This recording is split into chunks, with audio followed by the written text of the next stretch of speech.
hukum menikahi wanita yang ditinggal pergi suaminya. Pertanyaannya, ada perempuan yang dahulunya menikah secara siri, tanpa tercatat di kantor urusan agama, dengan seorang lelaki yang menghamilinya di luar nikah. Namun, di kemudian hari suaminya pergi, dan hilang kabar keberadaannya hingga 2 tahun. Nah, saat itu, ada lelaki lain yang hendak meminangnya. Si perempuan dan keluarganya pun kebingungan menerima pinangan tersebut. Mau diterima, si perempuan masih dalam pernikahan yang pertama, mau ditolak, suaminya telah lama meninggalkannya, tanpa tanggung jawab dan tidak diketahui keberadaannya. Mau diurus ke pengadilan agama, pernikahannya tidak tercatat di kantor urusan agama. Dalam kasus seperti itu, sebenarnya sampai kapankah si perempuan harus menunggu kabar keberadaan suaminya, dan boleh menikah dengan lelaki lain?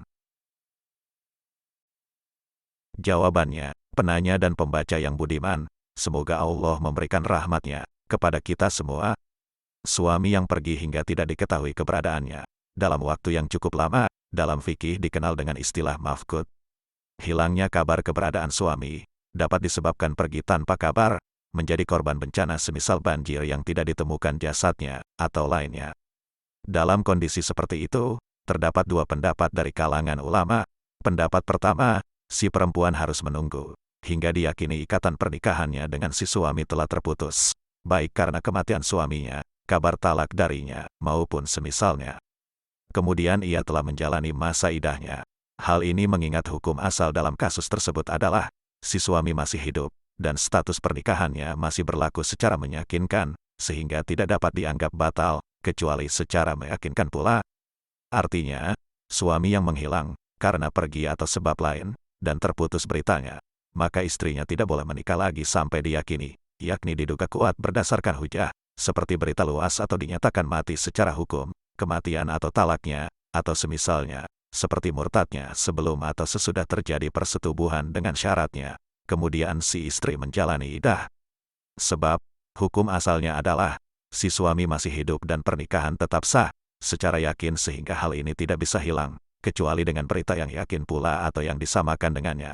Ibnu Hajar Al-Haytami, Tuhfatul Muhtaj pada Hawasyais Syarwani wal Abadi, Beirut, Darul Kutub Al-Ilmiah, 1996, cetakan pertama, jilid 10, halaman 456.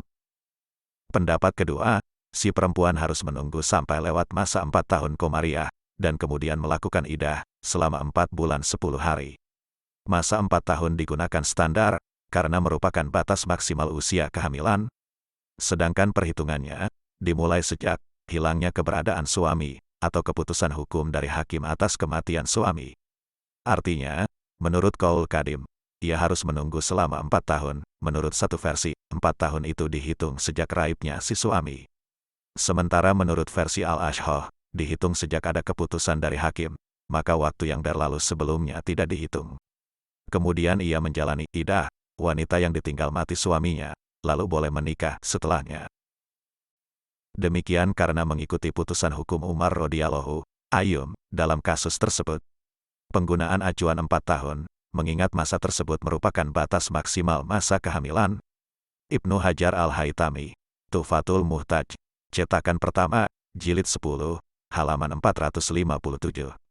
Pendapat Qaul Qadim Imam Asy-Syafi'i rahimahullah ini selaras dengan riwayat pendapat ulama lainnya.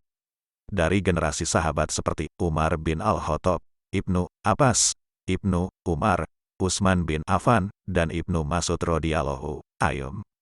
Sedangkan dari generasi tabi'in, ada An-Nahai, Atta, Az-Zuhri, Mahul dan Asy-Syafi'i. Artinya, diriwayatkan dari Said Ibnul Musayyab, sungguh Umar dan Utsman pernah memutuskan hukum demikian.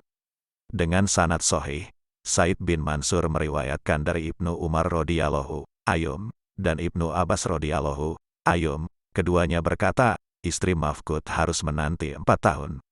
Riwayat ini ada pula yang berasal dari Utsman dan Ibnu Mas'ud, dan dari sekelompok tabi'in, semisal An-Nahai, Atta, Az-Zuhri, Mahkul, dan Asy-Syafi'i.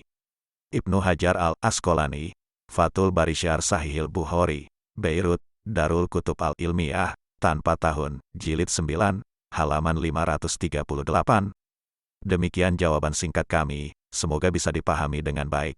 Kami selalu terbuka untuk menerima saran dan kritik dari para pembaca.